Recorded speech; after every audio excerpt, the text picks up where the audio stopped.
شروع کرتا ہوں اللہ کے پاک نام سے جو بڑا مہربان اور نہایت رحم فرمانے والا ہے۔ السلام علیکم پیارے ناظرین و سامعین، امید کرتا ہوں کہ آپ سب اللہ کے فضل و کرم سے ٹھیک ہیں، اور اللہ تعالیٰ سے دعا کرتا ہوں کہ اللہ تعالیٰ آپ لوگوں کی تمام پریشانیوں کو دور فرمائے اور آپ لوگوں کو ہمیشہ خوش و خرم رکھے۔ دوستو، میری آج کی ویڈیو کا عنوان ہے کہ دین اسلام میں عورت کی شرمگاہ کو چومنا یا چاٹنا کیسا عمل ہے۔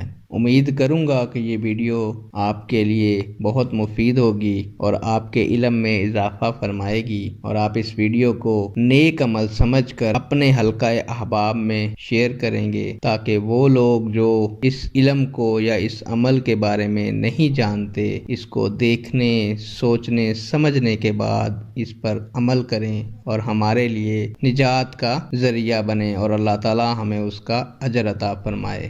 بڑھتے ہیں ویڈیو کی جانب۔ عورت کے جسم میں بعض اعضاء ایسے ہیں کہ جن کے چومنے، گدگدانے یا مسلنے سے عورت کو ایک خاص قسم کی لذت محسوس ہوتی ہے۔ اگر کوئی شخص عورت کے پستان چومے یا چوسے تو وہ جائز ہے۔ اسی طرح دوستو، انسانی جسم میں چہرہ ایک ایسا حصہ ہے جسے اللہ تبارک و تعالیٰ نے اپنے ہاتھوں سے بنایا ہے، اور اگر کسی کے چہرے پر کوئی آدمی تھپڑ مارتا ہے تو اللہ پاک سخت ناپسند فرماتے ہیں، اور اسی منہ کو اگر انسان ایسی غلیظ اور گندی جگہ پر لگاتا ہے تو انسان کو خود اندازہ لگانا چاہیے کہ اللہ پاک کو کتنا برا لگتا ہوگا۔ انسان کا یہ عمل اسلام میں سختی سے منع کیا گیا ہے کہ وہ اپنی بیوی کی شرمگاہ پر منہ لگائے یا اپنے عضو خاص بیوی کے منہ پر لگائے۔ اس عمل کو اللہ تعالیٰ نے ناپسند فرمایا ہے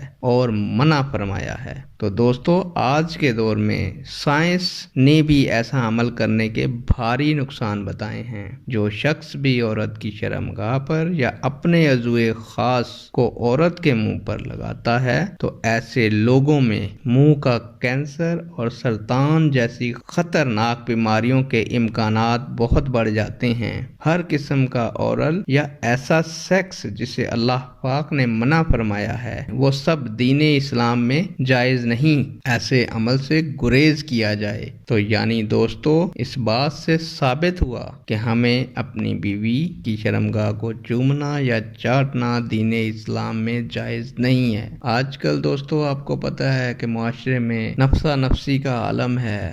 سوشل میڈیا اور انٹرنیٹ نے ہماری جوان نسل کو کشمکش میں ڈالا ہوا ہے، کنفیوز کیا ہوا ہے کہ کون سا صحیح راستہ ہے، کون سا غلط راستہ ہے۔ تو اس ویڈیو کا مقصد میرا یہی ہے کہ آپ اس ویڈیو کو دوسروں تک شیئر کریں، تاکہ جو لوگ اس ممنوع عمل کے بارے میں نہیں جانتے وہ جان جائیں، اور اگر کوئی شخص ایسا عمل کرتا ہے تو اس سے باز آ جائے۔ امید کروں گا کہ آپ اس ویڈیو کو شیئر کریں گے، چینل کو سبسکرائب کریں گے۔ نیک دعاؤں اور تمناؤں کے ساتھ آپ سے اجازت چاہتا ہوں۔ اللہ تعالیٰ آپ لوگوں کو خوش و خرم رکھے اور دن دگنی رات چگنی ترقی عطا فرمائے۔ اللہ حافظ۔